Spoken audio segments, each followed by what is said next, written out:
저희가 이제 5월에 가정에 대한 말씀을 나눕니다. 사실은 말씀을 준비하는 게 부담입니다. 왜냐하면 여러분 가운데 예를 들어 오늘은 지금 이제 아내들에게 주시는 말씀인데 남편이 안 계신 분들 계시잖아요. 그런 분들은 오늘 뭐 나랑 상관없는 말씀이네라고 생각할 수 있습니다. 제가 두 가지로 말씀드리면 그렇지 않아요. 우리는 다 예수님의 신부입니다. 여러분이 그것을 아시면 좋겠어요.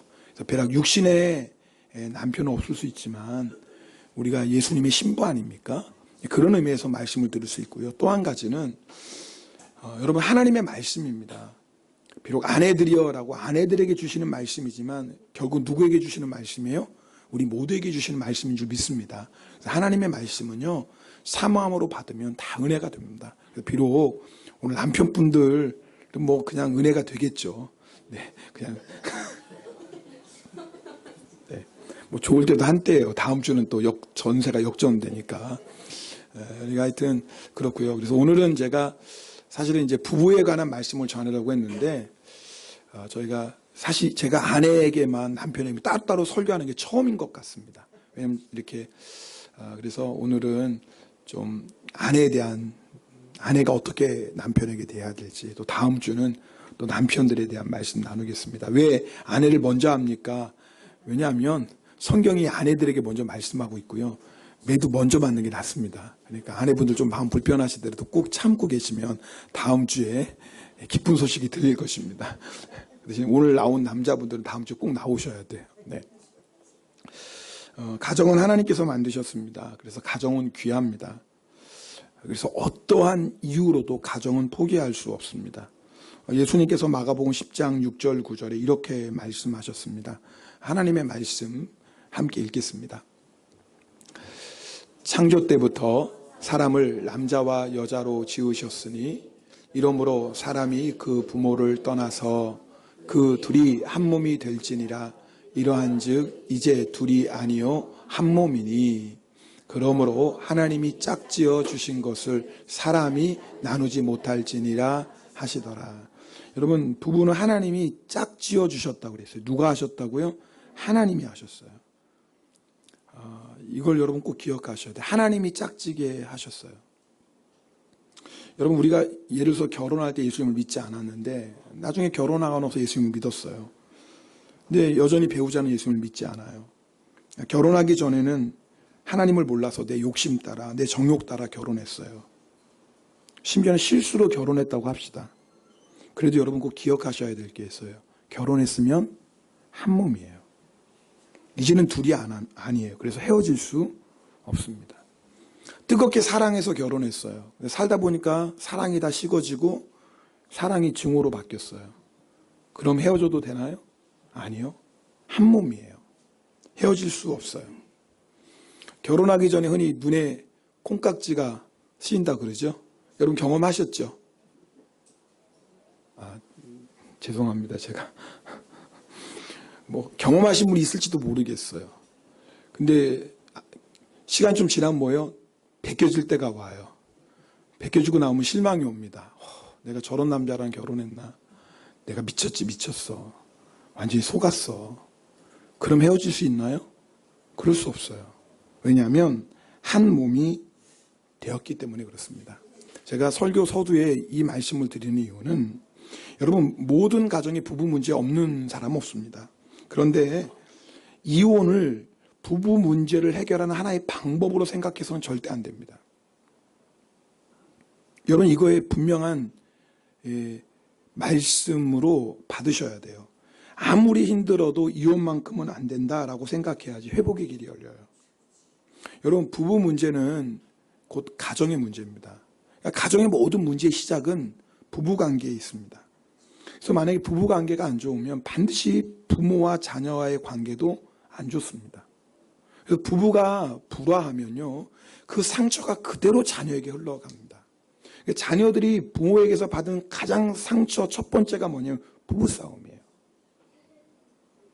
그리고 그것이 자녀에게 쓴뿌리가 되어서 나중에 자녀들이 결혼 생활할 때도 결정적인 문제를 일으킵니다. 배우자를 힘들게 하고 자기가 받았던 상처를 자녀들에게 그대로 되물림하게 됩니다. 특별히 이혼은요, 자녀들에게 가장 큰 상처입니다.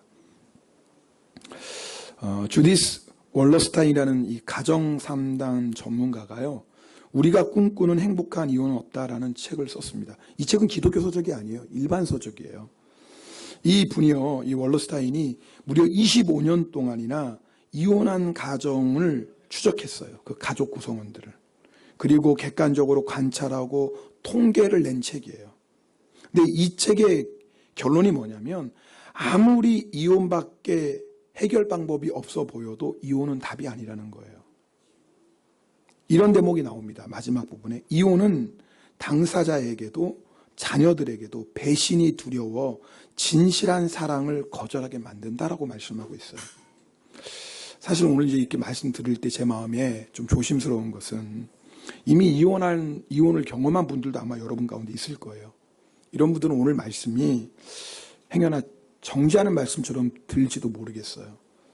사실 이미 일어난 일인데 어떻게 돌이킬 수 있겠어요. 그래서 설교를 들으면서 마음에 낙심이 올 수도 있습니다. 사실 이혼한 분들이 가장 큰 상처를 가지고 있는 분들이거든요. 그분들이 사실 치료와 위로가 필요한 분들인데, 오히려 이혼했다는 사실 때문에 오늘 말씀을 들으면서 마음이 힘들 수도 있겠습니다. 그러나 여러분 꼭 기억하셔야 돼요. 오늘 제가 이렇게 말씀드리는 이유는, 지금 우리가 가정을 지키는 가장 중요한 게 뭐예요? 이혼은 절대 안 된다라는 차원에서 말씀드리는 거지, 이혼하신 분들을 제가 정죄하거나 그런 차원이 아니에요. 여러분, 예를 들어서요, 자녀가 결혼했다면 부모는 누구나 다 그 자녀가 행복하게 살기를 원할 겁니다. 당연하죠. 근데 결혼한 자녀, 가정, 부부에 문제가 생겼어요. 나중에 뭐 서로 막 이혼한다고 막 싸우기도 해요. 그럼 부모가 어떻게 합니까? 말리겠죠. 그래서 요즘 세상이 이상해서 부모가 이혼을 족족하게, 야, 헤어져. 왜 그 사람 이렇게 말하는 부모는 제정신이 아니에요. 그런 사람들은 진짜. 그런데 하여튼 부모가 막 말리는 거예요. 때로는 협박 비슷하게 막 절대 안 된다고 말려요. 그래서 자녀가 결국 이혼하고 말았어요. 그럼 부모가 어떻게 합니까? 너 내 말 안 들었으니까 이제 내 자식 아니다. 그렇게 합니까? 그럴 부모 아무도 없어요. 오히려 뭐예요? 그 자녀를 위로해주고 이혼의 상처와 아픔을 회복하고 다시 일어설 수 있도록 격려해주고 힘을 줄 거예요. 그죠? 네, 하나님도 똑같아요. 그러니까 오늘 이 말씀 전하는 이유는, 여러분 제일 중요한 건 예방이거든요. 그래서 오늘 이 말씀 전하고, 무엇보다도 하나님께서 말씀하셨어요. 부부가 한 몸이라는 거예요. 린다 웨이트라는 분이 이혼이 당신을 행복하게 하나요? 라는 책을 썼는데요. 들어보세요. 아무리 불행한 결혼 생활을 꾸려나가는 부부라도 이혼하지 않고 그 상태를 유지하고 있으면요, 적어도 3분의 2는 5년 안에 행복해진대요. 참 신기하죠? 이거 예수 믿고 안 믿고를 떠나서 정말 이젠 더 이상 살 수 없을 것 같은 부부 관계인데, 그래도 이혼하지 않고 어쨌거나 5년을 지나면 3분의 2가 행복해진대요. 대단한 거 아니에요? 놀라시지도 않네. 그래서 여러분 오늘 꼭 기억하셔야 돼요. 오늘 이제 부부에 대한 설교 시작하는데, 우리 마음속에서 부부의 관계 문제를 해결하는 방법 중에 하나 이혼이다. 이건 아예 지워버리셔야 돼요. 지워버리셔야 돼요. 그래야지 살 길이 열려요. 그래야지 해결책이 열린다고요. 부부는 한 몸이기 때문에 그래요. 특별히 여러분, 우리 아내분들 특히 잘 들으셔야 돼요. 아내분들이 가운데 남편보다 자식을 더 귀히 여기는 분들이 있어요. 그죠? 그런 분들 있잖아요. 반찬을 해도 생선 큰 돈만은 누구 줘요?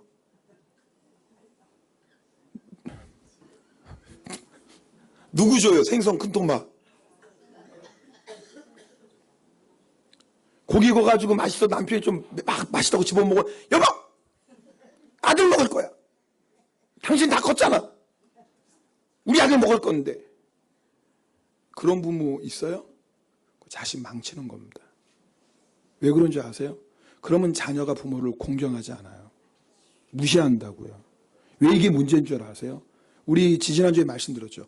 자녀가 하나님의 축복을 받는 축복의 문을 어떻게 열린다고? 부모에게 공경할 때 축복의 문이 열려요. 그러니까 여러분이 정말 자녀 잘 되길 원한다면 자녀들이 아버지를 공경하도록 가르쳐야 된다니까요. 근데 어머니들이 실생활에서는 좋은 거 있으면 다 누구 먹여요? 아들 먹여요. 따라합시다. 자식 다 소용없다. 속지 마세요. 그래도 뭐 미워도 찌그락짜그락해도 그래도 여러분 챙겨줄 사람은 남편밖에 없고 여러분 챙겨줄 사람은 아내밖에 없어요. 진짜라니까요. 그 아들 뭐 장가 가면 잘할 것 같아요? 지 아내한테 그냥 푹 빠져가지고 아이고 저를 보세요. 저를 소용없다니까요. 소용없어요. 근데 그게 맞는 거예요. 부부가 결혼하면 물론 부모한테도 잘해야지만 남편이 가장 먼저 신경 써야 될 사람은 아내고 아내가 가장 신경 써야 될 사람은 남편이라고요. 애들이 저한테 언제가 물어봤어요. 엄마는 엄마지. 아빠는 엄마가 좋아 할머니가 좋아? 제가 뭐라고 대답했을까요? 엄마가 당연히 좋지. 엄마랑 아빠는 하나인데 거기 주저할 필요가 없는 거예요. 성경은 분명히 말씀해요. 하나라고요. 하나. 그러니까 여러분 배우자에게 있어서 가장 소중한 사람은 배우자라고요. 자식도 귀해요. 부모도 공경해야죠. 그러나 부부가 하나 될 때 부모도 온전히 공경할 수 있는 것이고 부부가 하나 될 때 자식도 잘 기르는 거예요. 그래서 오늘부터 이제 남편분들 잘 들으셔야 돼요. 생선 큰 토막 누구? 아내들 잘 들으세요. 아내들 생선 큰 토막 누구? 대답을 안 하시네. 오늘 집에 안 갈 거예요. 생선 큰 토막 누구?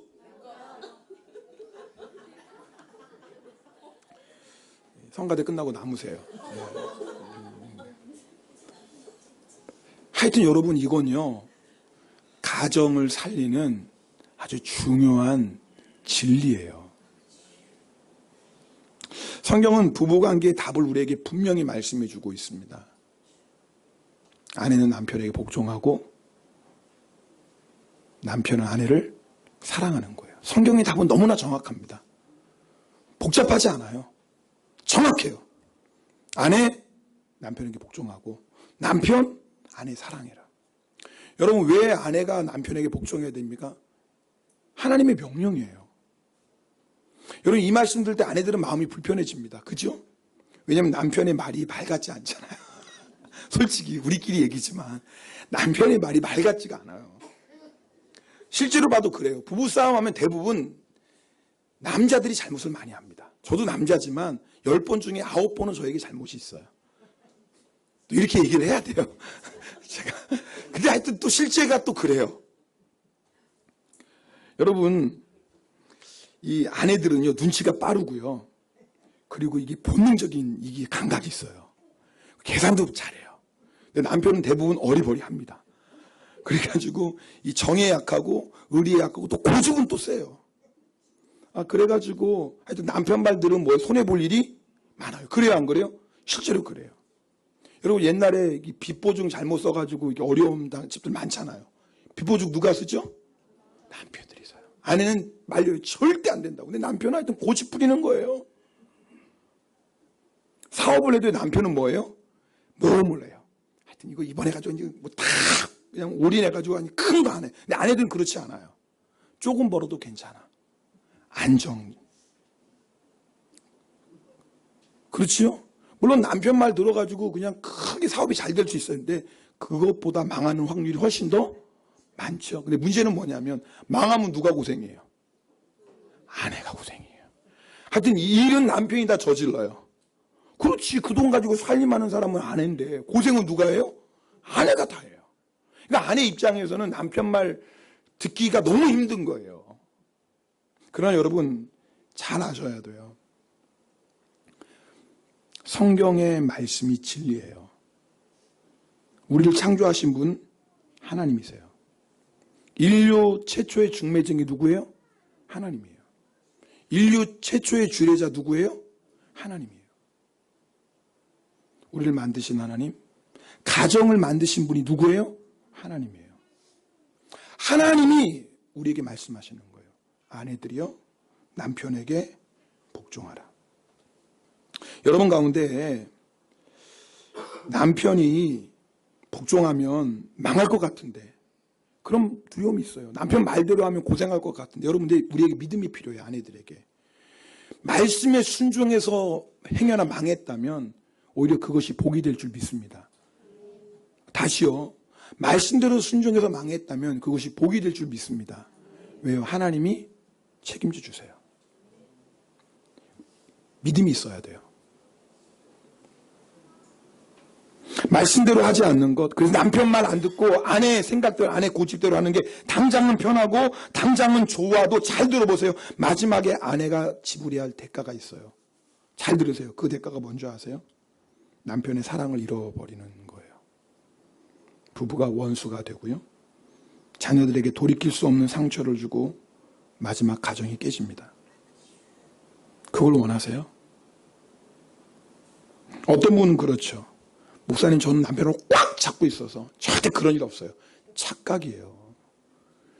여러분, 겉으로는 아무 문제 없는 것 같아도 절대 그런 가정은 천국과 같은 평안과 기쁨을 누릴 수가 없습니다. 왜요? 하나님의 말씀에 순종하지 않았기 때문에 그래요. 우리가 남편에게 복종하는 건 남편에게 복종할 만한 남편이 그런 인격이 있고 남편이 복종할 만한 그 무엇이 되어서 남편에게 복종하는 게 아니에요. 아내분들 잘 들으셔야 돼요. 하나님의 말씀이기 때문에 그래요.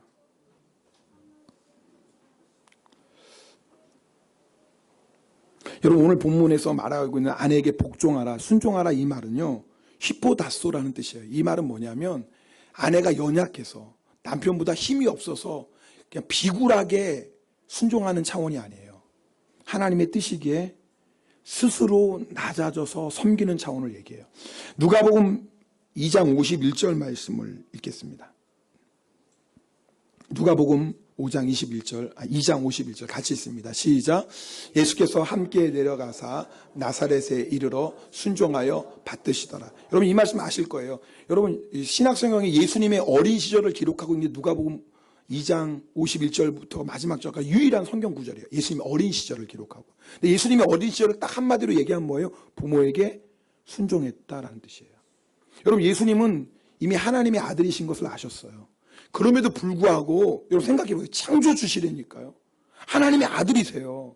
그 예수님께서 육신의 부모에게 뭐 하셨다고요? 순종하셨어요. 왜요? 하나님의 뜻이기 때문에 그래요. 이때 쓰이는 히포다소라는 단어가 오늘 우리가 읽은 에베소서 5장 22절 아내와 남편에게 복종하라는 똑같은 단어예요. 그러니까 예수님이 하나님이신 예수님께서 하나님 아버지의 뜻에 순종해서 부모에게 복종했던 것처럼 아내들이요, 남편이 잘나고 못나고 그게 아니라는 거예요. 우리를 창조하신 하나님께서 그 가정을 아름답고 건강하고 풍성한 가족으로 만들기 위해서 주신 하나님의 법칙이 뭐냐면 아내들이요, 남편들에게 순종하라는 거예요. 그래서 우리가 남편에게 순종하는 이유는 누구 때문이에요? 하나님 때문이라는 거예요. 이거 절대 잊지 마셔요. 여러분, 하나님께서 아내들에게 남편에게 순종하라고 하는 건 아내들 미워서 하시는 말씀이 아니에요. 사실 아내들을 너무나 사랑하셔서 하시는 말씀이에요. 왜냐하면 그것이 가정을 행복하게 하는 비밀이기 때문에 그래요. 여러분, 거꾸로 속지 마세요. 우리가 남편의 말에 복종하면 가정이 어려움 당할 것 같다. 이건 마귀의 완전한 속임수예요. 여러분 한번 생각해 보세요. 내가 남편이 정말 말하는 게 늘 틀리고 존경받을 것도 하나도 없고 남편 같지도 않고 남편으로서 책임도 안 하고 정말 이런 남편이면 순종 안 하고, 그럼 남편이 여러분 완벽하면 여러분 순종하겠어요? 아니라고요. 어떻게 알아요? 여러분 신랑 대신 예수님께 순종 잘해요? 신랑 대신 예수님보다 더 좋으신 분이 어디 있어요? 완전하신 분, 우리를 사랑해서 생명까지 주신 우리의 신랑 대신 예수님, 실수가 없으신 우리 예수님, 사랑과 자비가 국률하신 예수님. 여러분, 이런 완벽한 남편이 세상에 어디 있어요? 그죠? 근데 여러분, 그 남편 대신 예수님께 잘 순종하세요? 그러니까 우리가 하나님의 말씀에 순종하지 못하는 건 근본적인 원인은 남편에게 있는 게 아니라 뭐예요? 죄인인 우리에게 있는 거예요. 하나님의 권위, 하나님의 말씀에 순종하기 싫어하는 우리 안에 있는 이 죄성. 여러분들, 이걸 여러분이 인정하셔야 돼요. 아내들이요. 이걸 인정해야지 어떻게 기도하게 돼요? 하나님, 제가 남편에게 순종할 수 있는 힘을 주십시오라고 기도해요. 여러분, 아내들에게 물어볼게요. 저를 보세요. 여러분 가운데 이 기도 해본 적 있는 사람 손 들어보세요. 주님, 내가 남편에게 순종할 수 있는 힘을 주세요. 이 기도 해본 적 있는 분. 야, 몇 사람, 그래도 있어서 다행이다. 어떤 분은 그럴 거예요. 목사님, 그런 기도도 해야 되나요? 이게 심각한 문제예요. 성경은 아내가 남편에게 될 가장 중요한 말씀이 남편에게 순종한데, 우리 아내들은 순종하기 위해서 이런 기도조차 안 해요. 사실 우리의 가정들이 막 흔들리는 이유가 여기 있어요. 우리 아내분들 좀 마음이 불편해도 좀 참으세요. 다음 주에는 이제 전세가 역전되니까 걱정하지 마시고 오늘은 좀 잘 들어보시라 그 말이에요. 두 번째, 왜 우리가 아내들이 남편에게 복종해야 되느냐? 사실은 그것이 아내의 행복이기 때문에 그래요. 여러분 보세요. 학생이 저절로 공부 잘합니까? 아니요. 공부해야 돼요. 열심히 공부해야 돼요. 자, 운동선수가 저절로 운동 잘하나요? 아니에요. 열심히 훈련해야 돼요. 여러분 회사를 그냥 차려놓는다고 여러분 회사가 저절로 잘 됩니까? 아니에요. 열심히 땀 흘리고 일하고 수고해야 돼요. 근데 이상한 건 가정은 저절로 행복한다고 생각해요. 많은 부부들이요. 가정은 결혼하면 사랑해서 결혼했으면 저절로 행복할 거라고. 절대 그렇지 않아요. 저절로 행복해지는 가정이 어디 있어요. 근데 우리들은 암암리 이런 마음이 있어요. 서로 사랑해서 결혼하니까 당연히 우리 가정은 저절로 행복해지겠지. 그래서 가정이 행복해지는 노력, 가정이 행복해질 수 훈련을 하지 않아요. 어떤 훈련해야 돼요? 아내는 남편에게 복종하는 훈련을 해야 되고 남편은 아내를 생명처럼 사랑하는 훈련을 해야 돼요. 근데 부부가 그런 훈련을 안 해요. 그러면서도 뭐에 막연하게 우리 가정은, 우리 부부는 행복하겠지라고 생각해요. 이거 완전히 착각이에요. 절대 그렇지 않아요. 같이 살아보면요. 물어볼게요. 장점이 잘 보여요? 단점이 잘 보여요? 대답을 안 하시네. 아니, 같이 살다 보면 장점이 잘 보여요? 단점이 잘 보여요? 가정사역을 전공하시는 교수님이 이런 말씀을 하셨어요.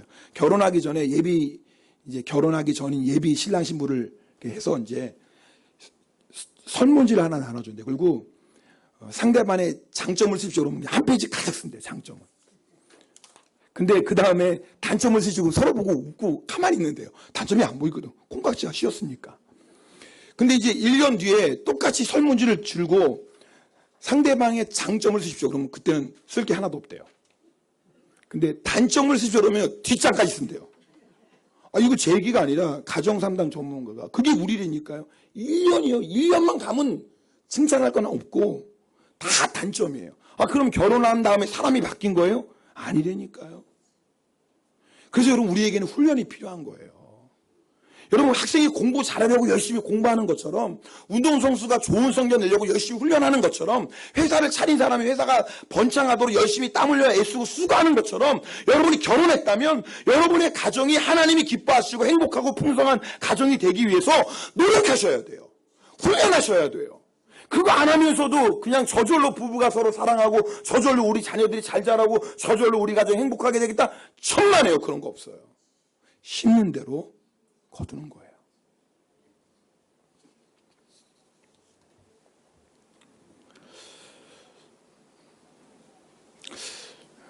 이런 말씀 들으면 아내들이 얘기해요. 목사님, 내 남편은 나를 사랑하지도 않는데 나 혼자 뭐 순종한다고 됩니까?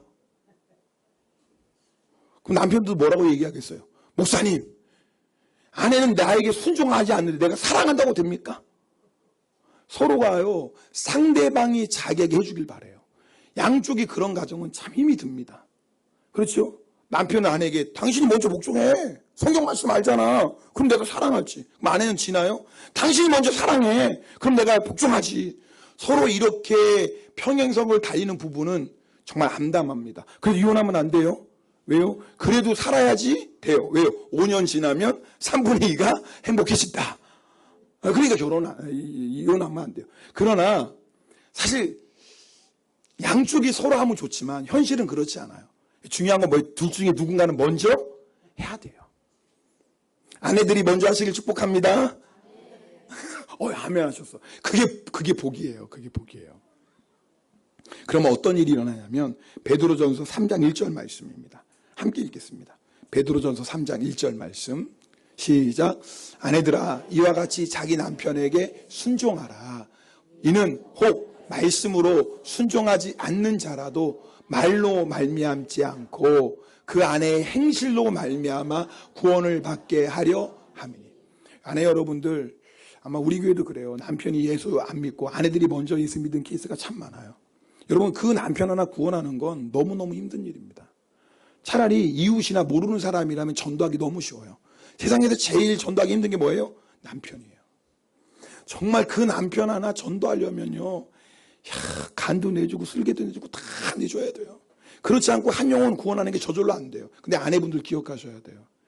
그것이 아내에게 영광이고 면류관이에요. 이때는 아멘 하셔야 돼요.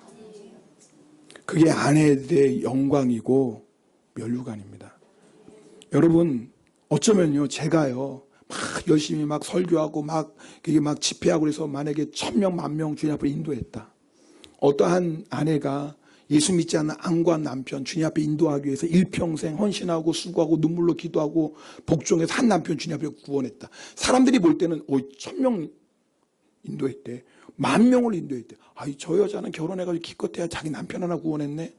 인간적인 계산으로는 1000대1, 10,000대1일지 모르지만 하나님 앞에서는 절대 그렇지 않아요. 천하보다 귀한 한 영혼을 위해서 수많은 세월 흘렸던 눈물과 헌신과 순종을 주님은 다 기억하고 계세요. 지금 힘들지 모르지만 여러분 아세요?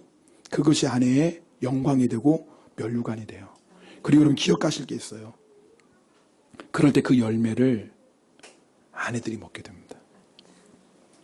우리 아내분들 남편이 너무 힘들게 할 때 어떤 마음이 들어요? 때려주고, 그래도 양반이에요. 때려주고 싶은 건 양반이에요.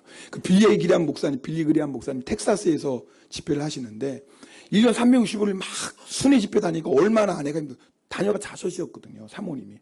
여러분, 미국 땅에서요, 남편 도움 없이 자녀 5명 기르는 건 정말 힘든 일이에요. 근데 아내 혼자 5명의 자녀를 기른 거예요.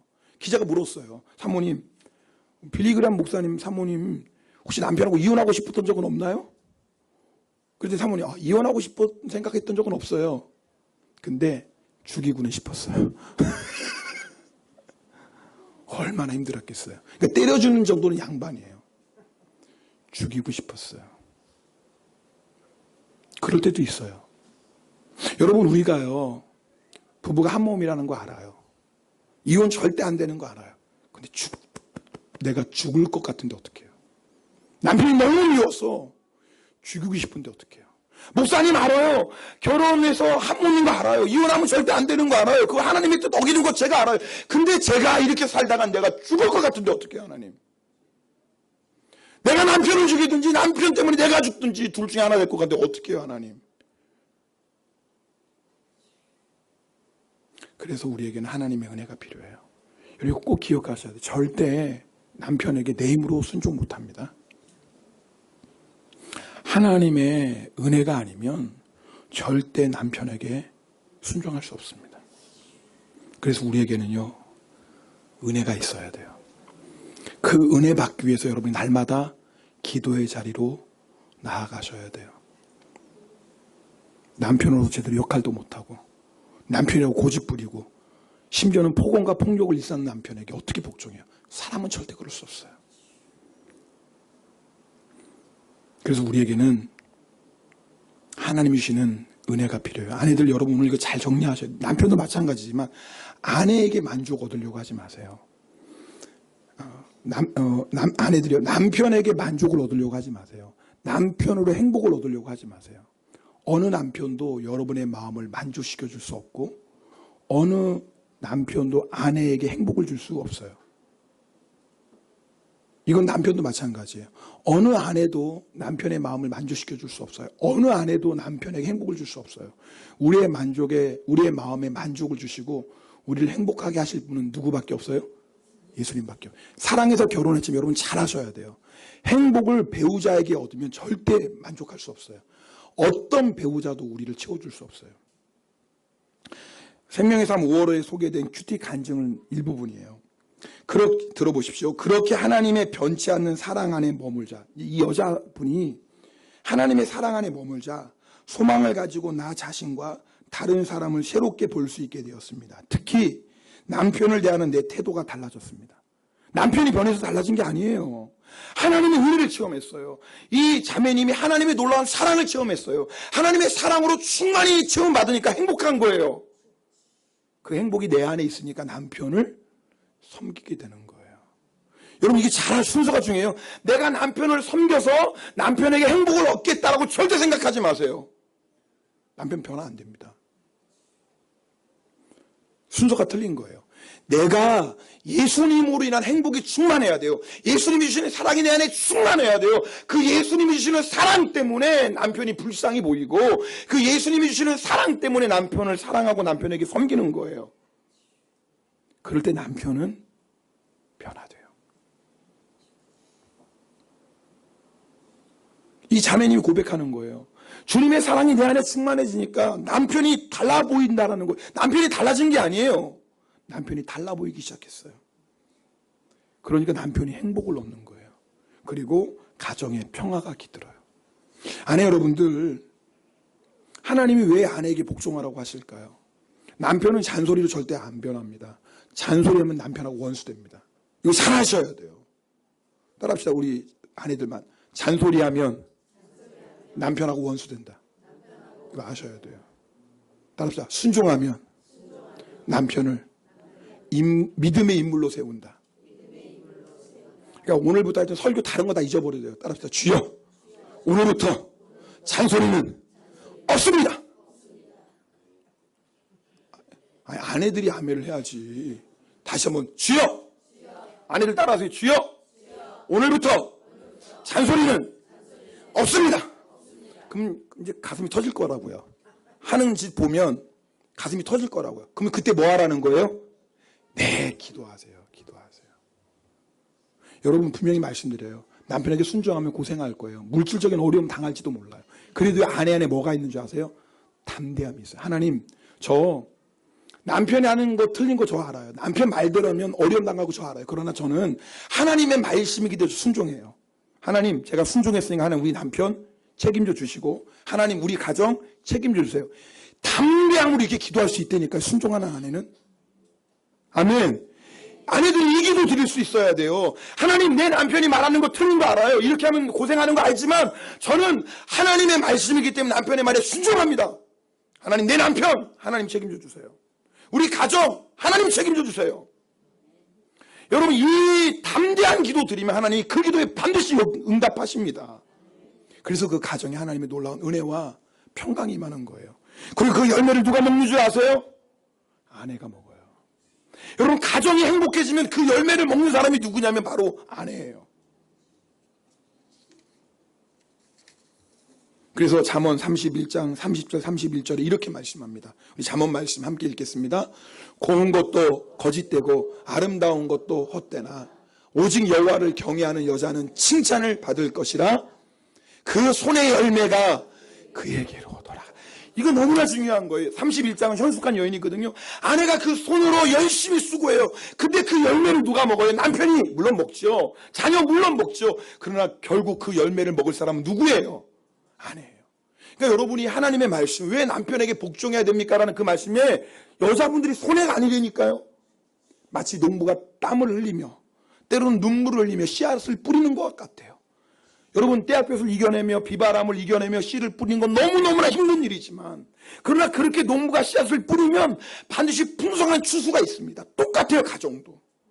남편에게 복종하는 건 너무나 힘든 일이에요. 너무나 어려운 일이에요. 때로는 눈물을 흘려야 될 때도 있어요. 그러나 아내들이요, 여러분이 하나님의 날마다 기도하며 하나님 주시는 은혜를 힘입고 그 하나님 때문에 하나님이 주시는 은혜로 여러분이 남편에게 순종한다면 마치 농부가 씨앗을 뿌리는 것 같아요. 반드시 그 가정에는 풍성한 열매가 맺혀집니다. 그리고 그 열매를 거두는 사람이 누구예요? 아내예요. 그래서 성경은 시편 128편 9편 3절인가요? 아내는 결실한 포도나무라고 그랬어요. 이거 너무나 중요해요. 아내가 하나님의 은혜로 행복해야 돼요. 아내가 하나님의 은혜로 먼저 기뻐해야 돼요. 그럼 아세요? 자녀들이 기뻐해요. 남편이 기뻐해요. 그 가정이 천국이에요. 여러분, 가정의 분위기 누가 만들어요?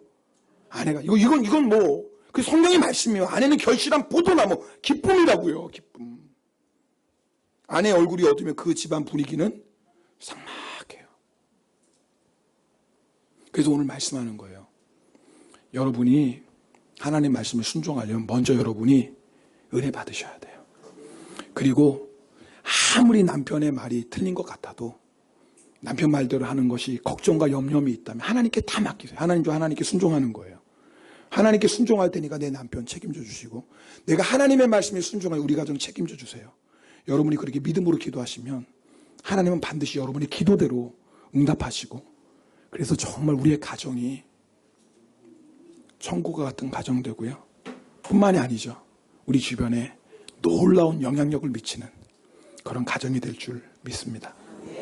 우리 시간에 찬양할 텐데요. 아무것도 제가 2차전 그런 이유가 있어요. 아내들 마음에 두려움이 있거든요. 남편의 행동을 보고, 남편이 하는 일을 보면서 걱정, 염려 왜 없습니까? 또 남편이 고집도 부리죠. 그런 남편 보면 너무 속상합니다. 아내분들 남편 보지 마세요. 하나님 보셔야 돼요. 아무것도 두려워하지 말고 우리와 함께 계시고 우리의 산성이 되시고 우리의 소망이 되시는 주님을 바라보세요.